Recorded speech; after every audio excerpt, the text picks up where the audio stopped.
Mulai pagi ini insya Allah kajian kita masuk ke kajian fikih kebangsaan. Karena ternyata bangsa Indonesia ini, khususnya umat Islam, masih jarang dilakukan kajian tentang fikih kebangsaan. Sehingga terkadang ada ungkapan-ungkapan yang kemudian sangat merugikan umat Islam karena kita tidak mengerti tentang fikih kebangsaan. Lalu pertanyaannya, untuk apa kita ngaji fikih kebangsaan? Jadi kalau nanti mau berpikir dalam, silakan nanti pada hari Ahad yang akan datang pada giliran saya, boleh kita diskusi. Sebelum menjawab pertanyaan untuk apa kita ngaji fikih kebangsaan, mari kita coba lihat untuk apa kita ngaji fikih sholat. Jadi ada fikih kebangsaan, ada fikih sholat. Mudahnya kita ngaji fikih sholat itu untuk kita tahu syarat dan rukunnya sholat dan tata cara sholat yang baik. Tahu mana yang rukun, tahu mana yang sunnah, sehingga kita nanti bisa sholat dengan baik. Begitu juga untuk apa kita ngaji fikih tentang zakat.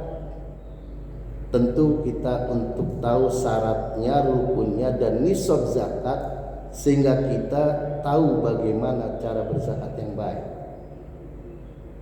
Lalu kemudian untuk apa kita ngaji fikih nikah? Nah, ada yang ngaji fikih nikah, jangan-jangan ada yang mau nambah. Ngaji fikih nikah mau nambah. Tapi di sana, di kampung saya. Jadi agar kita tahu syarat dan rukun nikah, tahu sahnya nikah, tahu nikah yang tidak sah, supaya berumah tangga dengan baik. Hadirin kaum muslimin sidang subuh rahimakumullah. Lalu untuk apa kita ngaji fikih kebangsaan? Gampangnya atau mudahnya agar kita tahu bahwa founding fathers kita, para pendiri negara kita, khususnya para ulama yang ikut dalam mendirikan negara kita, negara Indonesia, telah berhasil merumuskan Pancasila dan Undang-Undang Dasar Negara Republik Indonesia, dan sebagai Darul Mitsaq. Darul Mitsaq. Darul Mitsaq artinya negara berdasarkan komitmen kebangsaan. Dan telah pula disusun Undang-Undang Dasar 1945, dan di dalam pembukaannya ada di situ Pancasila, dan juga sebagai konstitusi Undang-Undang Dasar 45 memuat di situ tentang mengenai masalah ketuhanan dan lain sebagainya, termasuk di dalamnya juga dalam kita bergaul dengan saudara-saudara sebangsa kita dengan kaidah hidup bersama yang disebut Bhinneka Tunggal Ika. Hadirin kaum muslimin sidang subuh rahimakumullah. Ulama-ulama yang ikut merumuskan dasar negara telah berhasil merumuskan Pancasila. Jadi Pancasila di sini adalah Pancasila yang sila pertamanya ketuhanan yang Maha Esa. Jadi jangan nanti ada yang kemudian Pancasila yang lain, ketuhanan yang Maha Esa, kemanusiaan yang adil dan beradab, persatuan Indonesia, kerakyatan yang dipimpin oleh hikmat kebijaksanaan dan keadilan sosial. Indonesia sebagai Darul Mitsaq dalam kaidah hidup bersamanya menggunakan Bhinneka Tunggal Ika. Nah, nanti langsung kita bisa tahu bagaimana Bhinneka Tunggal Ika itu di dalam sejarah Islam dan kaidah Islam. Ini artinya hidup rukun damai berdampingan sesama anak bangsa walau berbeda suku dan berbeda agama. Ini kalau tidak ngaji begini, nanti ada suku yang merasa paling hebat, ada suku yang merasa paling berkuasa, Bayangkan kalau andaikan mereka merasa, maka yang terjadi adalah sesuatu yang tidak baik. Hal ini kita gunakan karena kita sudah sering mendengar ada sekelompok kecil orang yang ingin mengganti Pancasila. Dan jangan ditafsirkan nanti yang merasa tersinggung. Jadi ada, dan ini harus kita tolak.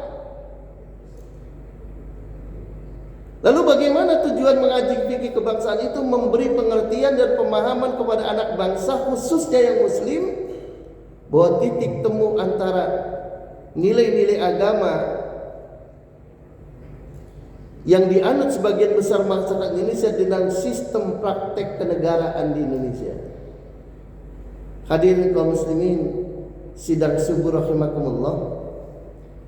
Karena itu pada hakikatnya ngaji fikih kebangsaan itu mendialogkan hubungan Pancasila, Undang-Undang Dasar 1945, NKRI dan Bhinneka Tunggal Ika dengan nilai-nilai ketatanegaraan Islam dan Piagam Madinah. Jadi supaya kita tahu bagaimana Piagam Madinah, bagaimana nilai-nilai ketatanegaraan dalam Islam dengan tujuan menebar nilai-nilai keadilan, kemakmuran dan kesejahteraan, keharmonisan serta sesuai dengan tujuan akhir diturunkannya ajaran agama, yakni menebar kemaslahatan dan mencegah kerusakan. Dalam terminologi Islam sering disebut maqasid syariah. Nah ini. Jadi berbangsa dan bernegara dalam kacamata Islam adalah dalam rangka mewujudkan maqasid syariah. Apa itu maqasid syariah? Maqaidus syariati innama hiya jalbul masalih wa dar'ul mafasid. Tujuan syariat itu adalah untuk menebar kemaslahatan dan mencegah terjadinya kerusakan. Jadi bukan malah menimbulkan kegaduhan dan menimbulkan kerusakan, apalagi sampai menyakiti dan menghilangkan nyawa orang lain. Itu sangat dilarang keras oleh ajaran Islam.